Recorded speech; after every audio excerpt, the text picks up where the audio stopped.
Alors, nous allons faire l'exercice à la page 19, le numéro 1. Au numéro 1, on vous demande quel symbole représente les nombres rationnels.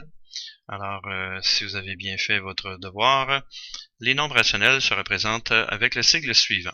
Au numéro B, est-ce vrai de dire que l'ensemble des nombres naturels est inclus dans l'ensemble des nombres irrationnels? Alors, cette réponse-là, elle est fausse, parce que dans la grande famille des nombres réels, vous avez deux petites sous-familles, qui sont les nombres ici rationnels, et les nombres irrationnels, représentés par Q'. Et notre famille qu'on nous demande, les nombres naturels, se retrouve ici dans cette famille-là. Au numéro C, donne-moi un exemple d'un nombre rationnel.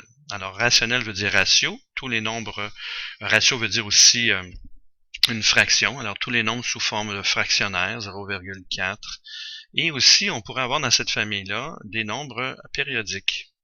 Des nombres qu'on dit finis, et ce n'est pas un nombre comme pi par exemple qui ne se termine jamais, qui serait un nombre irrationnel. Au numéro D, donne-moi un exemple d'un nombre faisant partie de l'ensemble Z, alors des entiers. Tous les nombres négatifs, qui pourraient partir de moins 14 milliards et plus.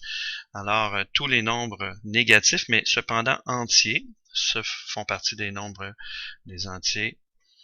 Ici, de la famille des entiers, 1, moins 1, et tout ce qui est positif, toujours des entiers positifs ou négatifs feraient partie des nombres de la famille Z, qui sont des entiers